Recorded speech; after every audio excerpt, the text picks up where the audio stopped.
नमस्ते दोस्तों, welcome back to Shiva एहसास। मेरा नाम है नेहा और मैं आप सबको तहे दिल से स्वागत करती हूँ शिवा एहसास में। आज की वीडियो में मैं दो टॉपिक्स को कवर करने वाली हूँ। पहला टॉपिक है कि एफर्मेशन बोलने का लैंग्वेज क्या होना चाहिए। क्या कोई लैंग्वेज है? क्या हम किसी भी लैंग्वेज में एफर्मेशंस को बोल सकते हैं या जो प्रचलित है इंग्लिश में एफर्मेशंस बोलना वो ज़्यादा यूज़फुल रहेगा? सेकंड, ये जो हम गूगल से एफर्मेशंस उठाते हैं या फिर किसी और का दिया हुआ एफर्मेशंस अपने लिए यूज़ करते हैं, इज़ इट इक्वली इफ़ेक्टिव हमारे लिए? क्या वो इक्वली इफ़ेक्टिवली काम करता है या फिर हमें अपने एफर्मेशंस खुद बनाने चाहिए? तो पहला टॉपिक कि एफर्मेशंस का लैंग्वेज क्या होना चाहिए। गाइस, आप देखोगे कि जब भी आप अपने दोस्त के साथ, ठीक है, जब भी आप अपने दोस्त के साथ कॉन्वर्जेशंस करते हैं तो आप देखोगे कि आप जब भी अपने मदर टंग में कॉन्वर्जेशंस करते हैं या कोई भी वर्निकुलर लैंग्वेज में कॉन्वर्जेशंस करते हैं, जैसे कि हिंदी में या कोई भी रीजनल लैंग्वेज में, तो आप ज़्यादा आसानी से अपने भाव को ना समझा पाते हैं अपने दोस्त को। लेकिन कुछ इंसान ऐसे भी होते हैं जो अपने दोस्तों के साथ इंग्लिश में ज़्यादा बात करने में कंफर्टेबल होते हैं, वो इंग्लिश में ज़्यादा कंफर्टेबल फील करते हैं। हमारा जो ब्रेन है, हम एफर्मेशंस देते क्यों है अपने ब्रेन को? ताकि हमारे ब्रेन का जो ओल्ड पैटर्न्स है, जो हमारे 3D में दिख रहा है, उसे हम रिप्लेस करके न्यू पैटर्न्स बनाएं, ताकि हमारा 3D बदल के जो हमारा डिज़ायर है वो हमारे 3D में रिफ्लेक्ट हो पाए, राइट? हमारा जो ब्रेन है, अगर हम अपने ब्रेन को एज अ फ्रेंड कंसिडर करें, तो आप इमेजिन करो कि आप दिन भर अपने इस फ्रेंड के साथ बात कर रहे हो और आप इस फ्रेंड को, जो कि बहुत ज़्यादा ज़िद्दी है, अपने ओल्ड थॉट्स और ओल्ड पैटर्न्स को लेके इस दोस्त को कन्विंस करना है आपको, है ना, एक चीज़ को लेके, चाहे वो पैसा हो, करियर हो, एसपी हो, हेल्थ हो, कुछ भी हो, इस दोस्त को आपको कन्विंस करना है कुछ करने के लिए, कुछ मानने के लिए, राइट? तो ये आपका जो दोस्त है, ये कौन से लैंग्वेज में आपका बात ज़्यादा आसानी से कैच कर पाता है, ये तो सिर्फ और सिर्फ आप ही को पता होगा, राइट? अगर आपको लगता है कि आपका ये दोस्त इंग्लिश में एफर्मेशंस ज़्यादा अच्छे से समझता है, ज़्यादा अच्छे से कैच कर पाता है, तो definitely without giving it a second thought आप हमेशा इंग्लिश में ही एफर्मेशंस दो। लेकिन कुछ लोग ऐसा होते हैं, मैं ये नहीं कहती कि उनको इंग्लिश नहीं आता या वो अनपढ़ गवार है, I am not saying that, लेकिन कुछ लोग ऐसे होते हैं जिनके ये जो दोस्त बैठे हैं ना यहाँ पे, वो ज़्यादा कंफर्टेबल होते हैं वर्नाक्यूलर लैंग्वेजेस में। तो उनको ना आप अगर फोर्सफुली इंग्लिश में एफर्मेशंस देने की कोशिश करोगे, इंग्लिश में इसको कन्विंस करने की कोशिश करोगे ना, तो उसको कन्विंस होने में थोड़ा सा ज़्यादा वक्त लगेगा देन अगर आपने हिंदी में या फिर कोई और रीजनल लैंग्वेज में इसको एफर्मेशन दिया होता। तो क्यों अपने डिज़ायर्स को डिले करना, क्यों अपने एफर्मेशंस को डिफ़िकल्ट बनाना, क्यों अपने दोस्त के लिए कुछ कन्विंस करना इतना उसके लिए डॉन्टिंग बनाना? जो उसको समझ में आता है उसको उसी लैंग्वेज में आप समझाओ ना। लोग इंग्लिश में बोल रहे हैं तो आपको भी इंग्लिश में बोलना पड़ेगा, इसकी कोई कोई कारण ही नहीं बनता है, कोई रीज़न ही नहीं बनता, कोई लॉजिक ही नहीं बनता। It's okay to talk to your friend in any language that you want. अपने दोस्त के साथ बात करना है ना, इसको बस कन्विंस करना है ना, किसी भी लैंग्वेज में करो ना, क्या फ़र्क पड़ता है? एज लॉन्ग एज ये कन्विंस हो जाता है और आपका 3D बदल जाता है, आपको डिज़ायर मिल जाता है आप अपना, बस दैट्स इट।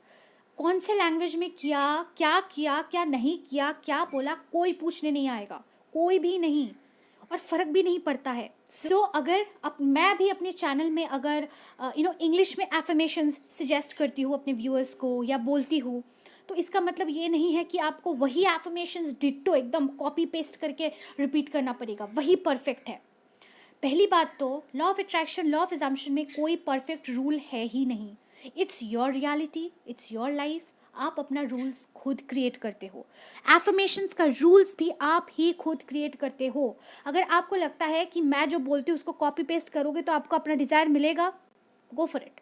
और अगर आपको लगता है कि इंग्लिश में एफर्मेशंस जो बोलती हूँ मैं, इनफैक्ट कोई भी और बोलता है, कहीं से भी आपको मिलता है, उससे आपको थोड़ा सा अनकंफर्टेबल फील होता है, आपके इस दोस्त को थोड़ा समझने में थोड़ी सी अनकंफर्टेबल सी फील होती है, वजह इसके कि अगर आप हिंदी में बोल रहे होते तो उसको ज़्यादा अच्छे से समझ में आता। सो प्लीज़ प्लीज़ अपनी उसी इंग्लिश एफर्मेशंस को हिंदी में ट्रांसलेट करके बोलिए ताकि इसको ज़्यादा अच्छे से समझ में आए। अपने मैनिफेस्टेशन की जर्नी को ना ईजी बनाइए, एफर्टलेस बनाइए, फन बनाइए। Don't make it a stressful thing, है ना। मतलब दिन भर में आप इंग्लिश बोलते ही नहीं हो, इंग्लिश से आपका कोई नाता ही नहीं है, और फिर आप अचानक से इंग्लिश में एफर्मेशंस बोल रहे हो।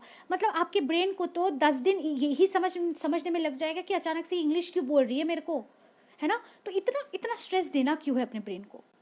सिर्फ अपने पैटर्न्स बदलने हैं ना, so do it in any language, फ़र्क नहीं पड़ता है। ऑलराइट। और सेकंड जो पॉइंट था कि ये जो दूसरों से हम एफर्मेशंस लेते हैं, गूगल से एफर्मेशंस उठाते हैं, क्या वो इफ़ेक्टिव होता है? वेल, इसका 2 आंसर है, येस भी, नो भी। सी हमारी जो सिचुएशंस होते हैं, हमारे जो सर्कमस्टांसेस होते हैं किसी भी डिज़ायर को लेके, वो किसी के साथ भी सिमिलर नहीं होता है, राइट।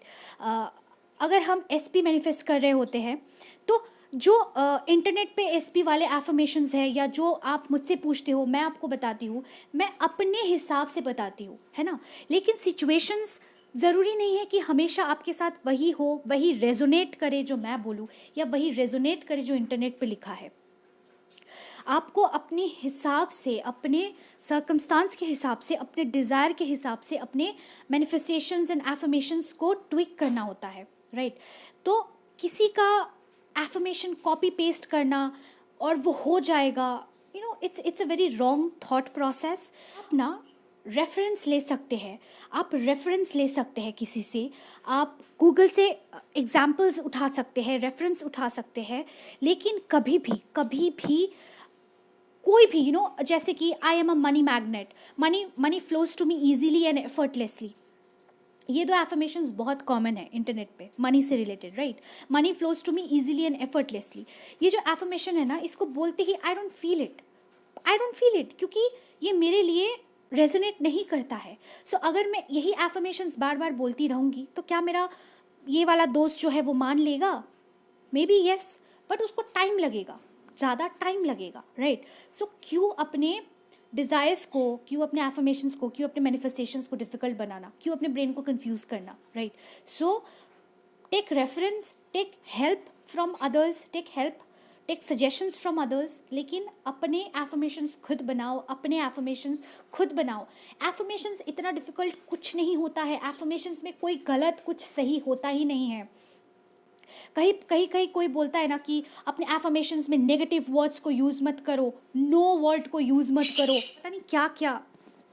नेविल गॉडार्ड का एक लैडर एक्सपेरिमेंट है, ठीक है, जहाँ पे नेविल गॉडार्ड अपने व्यूअर्स को कहते हैं कि 3 दिन तक आप कंटिन्यूअसली अपने आप को एफर्मेशंस दो कि मैं लैडर नहीं चढ़ रहा हूँ, I am not climbing a ladder, I am not climbing a ladder.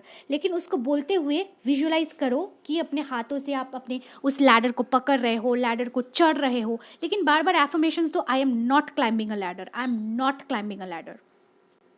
भर भर के सक्सेस स्टोरीज है, भर भर के लोग इंस्टेंटली लैडर्स चढ़े हैं, लोगों ने आफ्टर 2 वीक्स, आफ्टर 1 मंथ, कहीं ना कहीं जाके they had to climb a ladder. क्यों? क्योंकि उन्होंने विजुअलाइज किया था, क्योंकि उन्होंने क्रिएट किया था अपने माइंड में कि वो लैडर चढ़ रहे हैं। बार बार ये अपने माइंड को बोल के कि I am not climbing a ladder, वो माइंड को बार बार बोल रहे थे कि वो लैडर चढ़ रहे हैं, because are subconscious is stupid, it's very innocent, उसको हाँ ना समझ में नहीं आता है।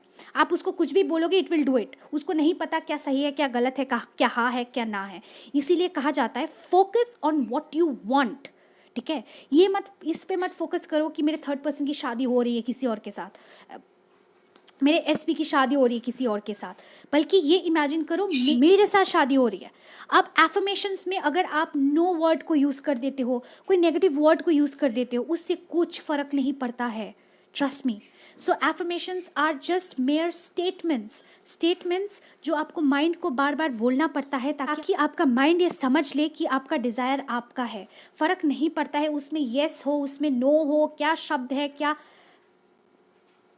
इसीलिए अपने एफर्मेशंस खुद बनाओ। एफर्मेशंस बनाना इतना कोई डरावना काम होता तो बिल्कुल भी नहीं है। ऐसे ऐसे वीडियोस बने हुए हैं, ऐसा ऐसा लोग कहते हैं ना कि हम डर जाते हैं कि पता नहीं क्या गलत होगा, क्या सही होगा एफर्मेशन। इसीलिए हम लोगों से मांगते रहते हैं कि परफेक्ट एफर्मेशंस दीजिए मुझे, परफेक्ट एफर्मेशंस बोलिए। अगर आपके पास कोई पर्सनल कोच है, किसी के साथ आप पर्सनली बात कर रहे हो, अपने पूरे सिचुएशंस को उनको बता रहे हो, उसके बाद आप उनसे पूछ रहे हो कि क्या एफर्मेशंस बोले, दैट्स फाइन, कि वो आपको एफर्मेशंस आपकी सिचुएशन के हिसाब से बना के देंगे। लेकिन अगर किसी को आपका सिचुएशन ही नहीं पता और आप बस बोल रहे हो मुझे एसपी के लिए एफर्मेशन दीजिए, मुझे पैसे के लिए एफर्मेशन दीजिए, वो बहुत ही ज़्यादा जेनरिक एफर्मेशंस होगा, जैसे कि I am a money magnet, money flows to me easily and effortlessly. इसका कोई मतलब ही नहीं बनता है। अपने सिचुएशन के हिसाब से, अपने शब्दों में, अपने लैंग्वेज में इस दोस्त को बस समझाना है। That is the main motive, इस दोस्त को बस समझाना है और कुछ नहीं करना है, कुछ भी नहीं। So guys, I hope you like this video. I hope थोड़ा सा क्लैरिटी मिला है एफर्मेशंस को लेके। Use affirmations, affirmations is a powerful tool, it Indeed is a powerful tool. और सबसे आसान तरीका है, ना लिखना पड़ता है, ना सोचना पड़ता है, बस बोलना पड़ता है यार। वो तो हम दिन भर करते ही है ना, वैसे भी माइंड में 60,000 थॉट सोचते हैं। तो अगर हम एफर्मेशंस को दोहराते रहेंगे तो वो 60,000 बेकार के स्टूपिड से थॉट अपने एफर्मेशन से रिप्लेस हो जाएगा। तो हमारा जो डोमिनेंट थॉट होगा दिन भर में, वही तो हमारा रियलिटी बनता है ना। So start affirming, it's a very powerful tool, so use it. लेकिन एफर्मेशंस को ना डरावना मत बनाओ, एफर्मेशंस को ईजी, एफर्टलेस, फन बनाओ, राइट। अपने ब्रेन के लिए make manifestations fun, make manifestations easy, manifestation easy. हम दिन भर मैनिफेस्ट करते हैं, so don't make it so difficult for you, ठीक है। सो गाइज, आज के लिए बस इतना ही। मिलते हैं बहुत जल्द आपसे अगले वीडियो में, तब तक के लिए बहुत खुश रहिए। Bye bye.